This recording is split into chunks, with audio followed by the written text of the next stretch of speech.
biasanya ditulis apa kelainan apa saya lupa di cin 1. Kebanyakan cin 1-nya itu yang tidak normal, tapi katanya profesornya yang waktu pelatihan itu termasuk masih dalam batas normal, karena setiap wanita yang sudah berhubungan dengan laki-laki, mohon maaf ya Pak, Bapak laki-laki satu-satunya, itu pasti di cin 1 kebanyakan akan mengalami perubahan. Bukan, iya, karena mungkin apa ya, hasil bukan IPA, ini hasil pap smearnya Mbak. Kan ada hasil pap smear itu cin 1, cin 2 dan cin 3 kalau pap smear. Itu pasti ada kelainan atau ditulis apa gitu, lupa saya, di cin 1 atau cin 2. Mungkin Bu Ati yang pernah pap smear lupa ada hasilnya. Lupa. Ya, iya biasanya itu di cin 1-nya tidak mengarah ke cin 2 dan ke cin 3. Tapi kalau sudah ada sesuatu di cin 2 dan cin 3 itu biasanya mengarah ke CA cervix. Lanjut. Ya ini ya lanjut Kak. Cari. Nah, itu yang dinamakan SSK ya. Biasanya kan kalau porsio gitu ya, kalau porsionya bagus, pasti kan ada yang memerah di tengah. Jadi batasnya itu aja yang kita lihat. Lanjut. Nah, seperti itu. Jadi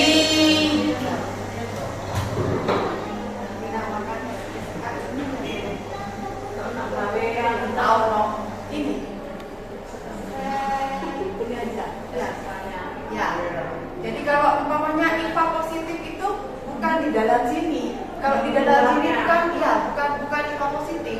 Hasilnya walaupun itu kadang kena putih gitu ya. Itu bukan IPA positif kalau di dalam ini. Harus di luar nih. Harus di luar SSK dan menyentuh SSK. Kalau di luar dan jauh tidak menyentuh, bukan IPA positif. Apa namanya Mbak? Ya apa?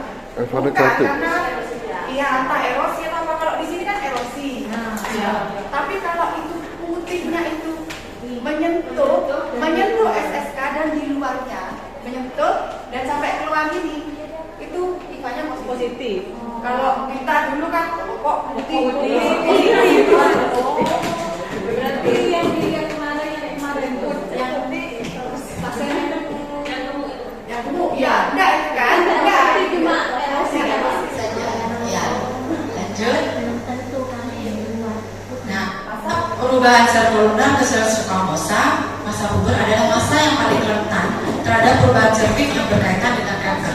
Karena kan kalau kanker serviks itu salah satu penyebabnya karena ya gonta-ganti pasangan, kemudian menikah terlalu muda, gitu.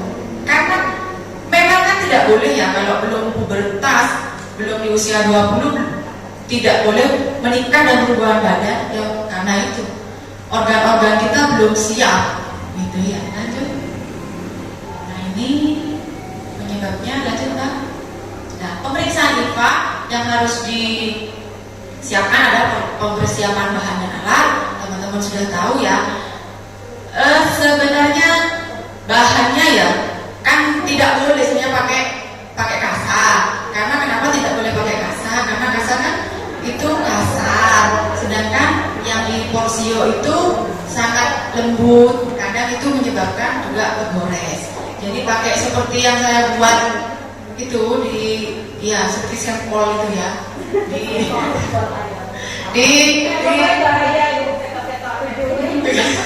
Bahannya ya, meja, asam asetat. Asam asetatnya itu yang dipakai adalah 3 sampai 5%. Nanti ada caranya.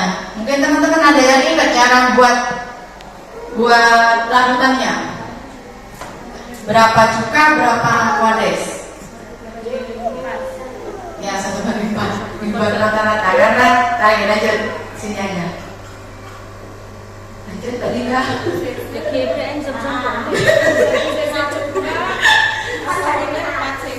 Judul alkohol. Aquades ya. Karena itu kita kan ini yang cara buatnya. Jadi persen konsentrat yang ada di cuka biasanya itu kan berapa ya? Berapa biasanya itu? 50 apa berapa dibagi persen larutan. Coba kalau persen konsentratnya itu 50, yang diinginkan persen larutannya adalah 5, kira-kira berapa banding berapa?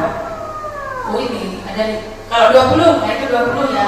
Biasanya emang 20 kalau yang cuka untuk bakso itu. Iya, di botolnya itu kan ada biasanya berapa persen. Jadi ya dibagi 5 dikurangi 1, 20 dibagi 5 kan 4 dikurangi 1. Jadi perbandingannya kalau cukanya itu adalah 20% dan ingin membuat 5%, dibuat 1:3. Jadi yang 1:4 itu biasanya dibuat 4%. Kan 3-4%. Lanjut. Nah ini persiapan kliennya. Jadi kalau klien datang, kita konseling ya, awal kita konseling untuk pemeriksaan IVA. Kemudian, tapi mohon maaf ya, kalau kita ada pasien IUD, pasti kita tangkap. Pak, saya pun tidak bilang kalau mau di IVA, pasang aja kan. Untuk pakaian dalamnya dibuka semua yang bawah. Kemudian itu diperiksa setelah tidur, kita lihat dulu perutnya, jangan molo-molo langsung. Kalau yang sekarang kan mau IVA, oh ya tidur, sebelum break, kosong, oh negatif, nah gitu ya. Jadi dilihat, inspeksi dulu di perutnya, waktu tidur ibunya dilihat di perutnya itu ada kelainan apa enggak, ada pembesaran apa enggak, karena kan pembesaran takutnya hamil gitu ya. Sebenarnya hamil, waktu head, walaupun baru berhubungan dengan suami boleh di IVA gitu. Yang tidak boleh itu kalau kita melakukan pap smear. Kalau pap smear 2 kali 24 jam baru setelah berhubungan dengan suami baru boleh di pap smear. Tapi kalau IVA boleh. Iya, cuman kalau baru berhubungan dengan suami ya kita harus membersihkannya agak banyak.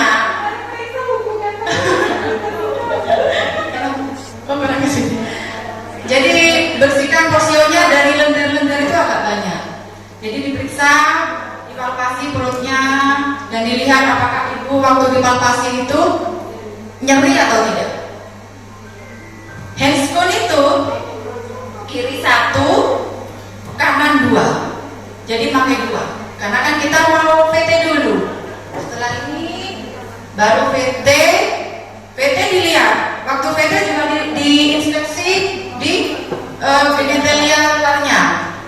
Bersih atau tidak, ada benjolan atau tidak, ada pembengkakan atau tidak, gitu ya. Kemudian kita melakukan VT, dilihat posisi porsionya di mana, kemudian ada nyeri goyang atau tidak, kemudian waktu di VT itu keluar darah atau tidak, gitu ya. Teman-teman kan sudah bisa. Ya lanjut, terus. Nah ini pemeriksaan abdomennya, lanjut. Inspeksinya sudah, lanjut. Palpasi juga sudah, lanjut enggak? Ya. Nah ini di manual ya. Kita di manual. Nilai uterus besarnya seperti apa? Kalau uterusnya besar itu kan dicurigai hamil ya. Kemudian nilai serviks, letaknya, konsistensinya, arahnya. Kalau hamil kan pasti serviksnya itu lunak. Gitu. Kemudian letakkan tangan lain di atas sipisis seperti yang digambar itu. Lanjut Mbak. Ya, lakukan PT terus. Sudah palpasi serviks? Ya, lanjut lagi. Ya. Nah, ini waktu palpasi uterus ya. Periksa panjangnya, bentuknya, lokasinya, ya takutnya ada ektopik atau gimana. Lanjut Mbak. Saat palpasi uterus bisa konsultasi, mobilisasi, nyeri tadi sudah ya. Nah palpasi ovarium ini pun saya juga kadang tidak bisa ya, mungkin karena jari saya apa pendek atau kurang besar. Itu waktu palpasi kita harus sampai ke aneksa. Jadi sampai nyampe dia maunya VT, dilihat iya VT, kita VT itu dilihat aneksa, aneksa kanan, aneksa kiri. Iya, tapi jari saya itu nggak nyampe, nggak sampai ya. Mungkin posisinya. langsung. Iya. Kemarin itu saya waktu pelatihan juga bilang dong ke dokter spesialisnya, Bu dokter saya tidak nyampe. Ternyata waktu dokter juga tidak bisa. Sampai 2 pasien mau nyari lagi saja, dokter kasih ya. Saya cari pasien saya sendiri saja. Lanjut. Ini ya. Lah itu sampai begitu. Mungkin kalau ya anatominya benar katanya Bu Hati, kalau anatominya itu tidak terlalu jauh ya mungkin bisa. Lanjut. Ini posisinya ya teman-teman sudah tahu. Tapi mohon maaf kalau saya ikut PTM tidak akan seperti ini ya Mbak Muslim ya. Kita nyari tempat yang kita mau, kita periksa. Di kasur bawah pun saya lakukan, pokoknya saya kasih bantal. Lanjut. Nah ini dilihat inspeksi lanjut, Pak Pam. Pak bukan dong Pak.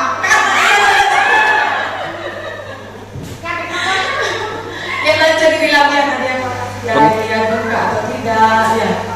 Tenang Bu, urusan saya itu nanti Bu.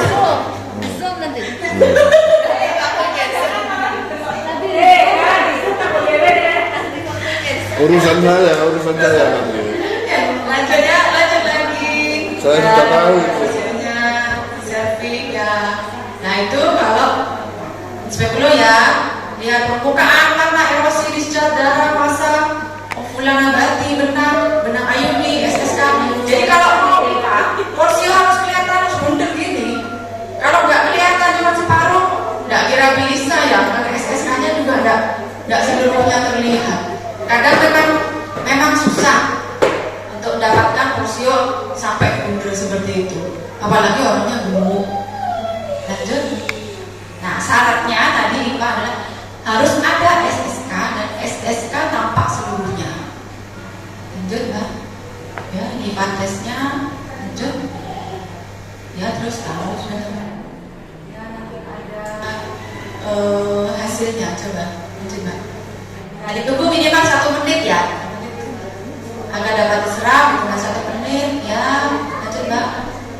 Nah ini IPA positif, plak atau bercak putih, batas jelas dan tegas, tidak berbayang, menyentuh SSK dan keluar dari SSK. Lanjut lagi. Nah ini yang positif yang di panah merah, yang di panah hitam itu negatif. Kenapa kok negatif? Ya karena jauh dari SSK. Ya. Lanjut.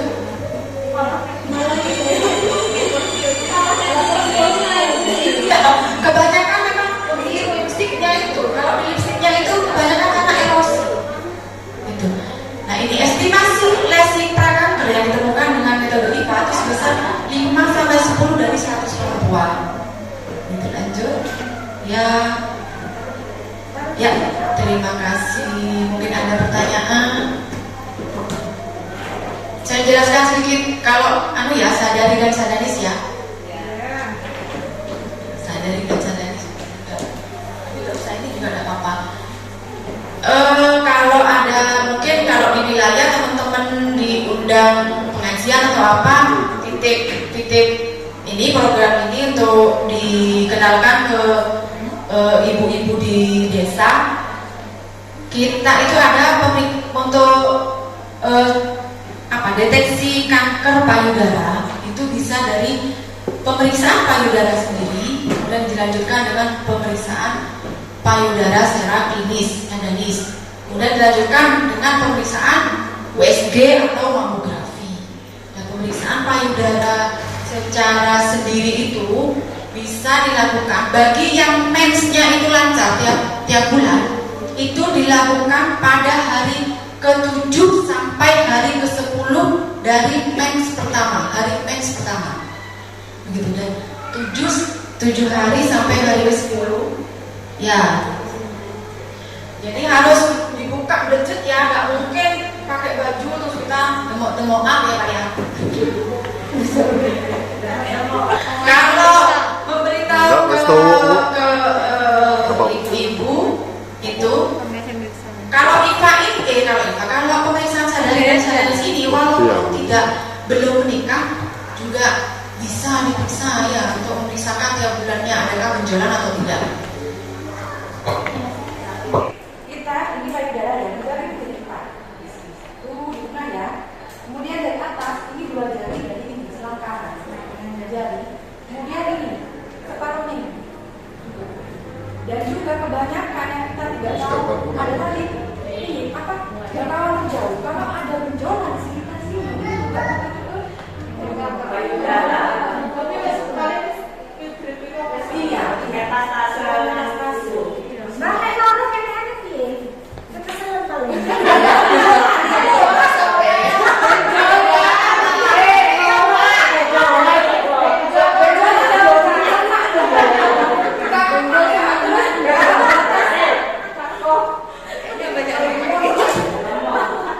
Dan batas ini ya, ini sepertiganya dari siku ke sini. Kalau yang kalau pemeriksaan payudara sendiri itu ada 4, ada 4. Dan kalau teman-teman bisa tahu tentang apa, kalau kita bagi-bagi jadi karena kita kan sudah dengan satu informasi ini tadi namanya circle, jadi 3. Kita itu mau searah jadi jam, 2 kali dari yang tadi batasan. Terus ditambah. Kalau ini tekanannya harus dibedakan. Kalau ini kan sedikit, tekanannya dengan terlalu besar. Kalau lemaknya agak banyak, susu lebih kencang. Lengkap tadi sekarang kalau lemaknya yang gede,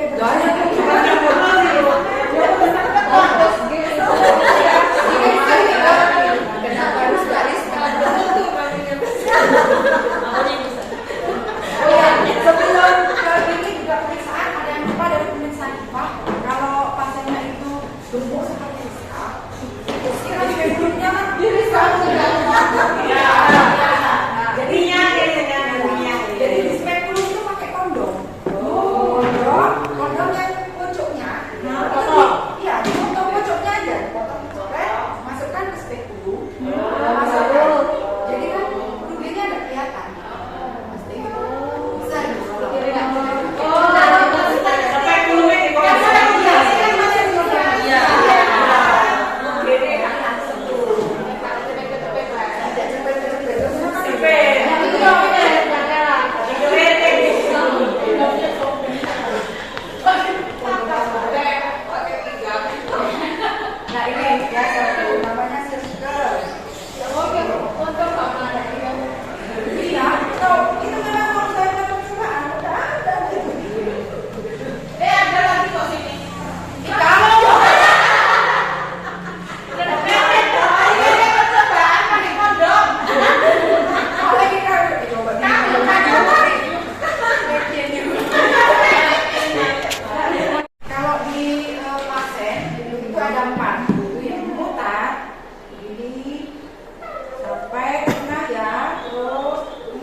bubuk. Kemudian kalau aku ini makinnya besar, saya aku sadar jadi dilihat ya, jatuhnya itu sama.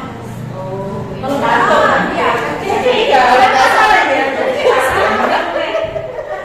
untung bukan megang perawat, megang perawat tuh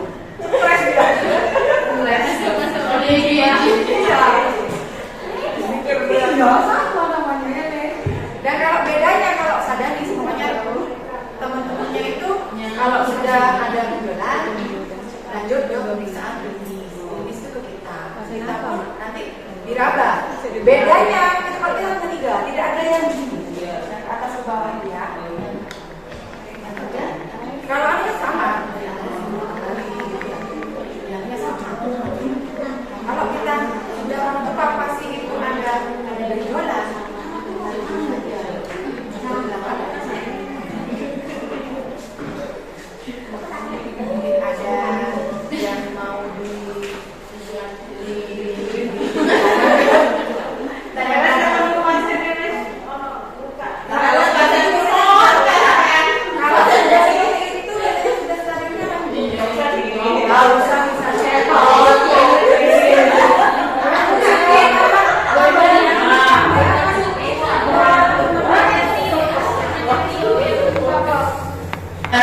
Baik, terima kasih teman-teman. Kalau tidak ada pertanyaan dan diskusi lagi, saya tutup. Kurang lebihnya mohon maaf. Assalamualaikum warahmatullahi wabarakatuh.